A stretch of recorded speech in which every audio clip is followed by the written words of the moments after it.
Hello, third grade. Today is the third day of Spirit Week, our virtual Spirit Week. Today it is Wacky Wednesday, and we are going to be continuing reading Sideways Stories from Wayside School. If you read with me chapter 1, you know that this book is pretty wacky, so I thought it would be really awesome to read another chapter today. And I got Noelle here. Noelle, you want to say hi? No. She's over here. She's very busy in her office, so she's her own person. She's very independent. So when she wants to say hi, she can come say hi. But this chapter is called Mrs. Jules. And I realized in the last chapter, I didn't even show you the first picture. That, my friends, is what Mrs. Gorf looks like. Now we're going to read about Mrs. Jules. Noelle, do you think she's going to be nice or mean? Mean. She thinks she's going to be mean too. Well, let's find out. He's gonna want the Charlie. Oh, we will see. Also, if you saw on Facebook or Instagram, Miss Gella was a hot Cheeto.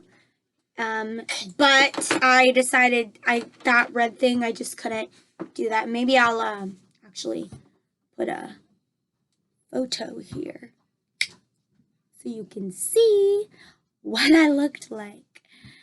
I looked really crazy, as you can see. But anyways, let's read. Mrs. Jules had a terribly nice face. She stood at the bottom of Wayside School and looked up. She was supposed to teach the class on the 30th story. The children on the 30th story were scared. They had never told anybody what happened to Mrs. Gorf. They hadn't had a teacher for 3 days. They were afraid of what, yeah, I know, right? They were afraid of what their new teacher would be like. They had heard she'd be a terribly nice teacher. They had never had a nice teacher. They were terribly afraid of nice teachers.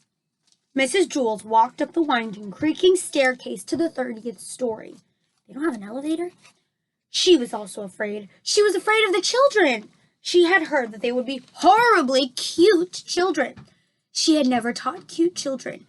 She was horribly afraid of cute children. Whoa! That was kind of weird. She opened the door to the classroom. She was terribly nice. The children could tell just by looking at her. Mrs. Jules looked at the children. They were horribly cute. In fact, they were much too cute to be children. I don't believe it, said Mrs. Jules. It's a room full of monkeys. The children looked at each other. They didn't see any monkeys. This is ridiculous, said Mrs. Jules. Just ridiculous. I walked all the way up 30 flights of stairs for nothing but a class of monkeys. What do they think I am? I'm a teacher, not a zookeeper. The children looked at her. They didn't know what to do. Todd scratched his head. Oh, I'm sorry, said Mrs. Jules. Please don't get me wrong. I've nothing against monkeys. It is just that I was expecting children. I like monkeys. I really do. Why, I'm sure we can play all kinds of monkey games. What are you talking about? Asked Todd. Mrs. Jules nearly fell off her chair. Well, what do you know? A talking monkey. Tomorrow, I'll bring you a banana. My name is Todd, said Todd. The children were flabbergasted. They all raised their hands. I'm sorry, said Mrs. Jules, but I don't have enough bananas for all of you. I didn't expect this. Next week, I'll bring in a whole bushel. I don't want a banana, said Calvin. I'm not a monkey. Would you like a peanut? Asked Mrs. Jules. I think I might have a bag of peanuts in my purse. Wait a second. Yes, here it is. Thanks, said Calvin. Calvin liked peanuts. Allison stood up. I'm not a monkey, she said. I'm a girl. My name is Allison, and so is everybody else. Mrs. Jules was shocked. Do you mean to tell me that every monkey in here is named Allison? No, said Jenny. She means we are all children. My name is Jenny. Jason. Excuse me. No, said Mrs. Jules. You're much too cute to be children. Jason raised his hand. Yes, said Mrs. Jules. The chimpanzee in the red shirt. My name is Jason, said Jason. And I'm not a chimpanzee. I will show you in a second.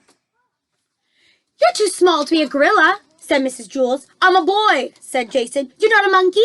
asked Mrs. Jules. No, said Jason. And the rest of the class, they're not monkeys either? Asked Mrs. Jules. No, said Allison. That is what we've been trying to tell you. Are you sure? Asked Mrs. Jules. We know if we were monkeys, wouldn't we? Asked Calvin. I don't know, said Mrs. Jules. Do monkeys know that they are monkeys? I don't know, said Allison. I'm not a monkey. No, I suppose you're not, said Mrs. Jules. Okay, in that case, we have a lot of work to do. Reading, writing, subtraction, addition, spelling. Everybody take out a piece of paper.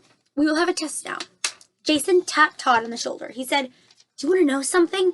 I liked it better when she thought we were monkeys. I know, said Todd. I guess now it means she won't bring me a banana. There will be no talking in class, said Mrs. Jules. She wrote Todd's name on the blackboard under the word discipline. And that's the end of chapter 2. What do we say at the end? Dun, dun, dun! Thank you. And there's Mrs. Jules thinking all the children are monkeys. What? Like, monkeys. All right. Maybe we'll read another chapter today. Since it's a wacky Wednesday, we will see. Bye.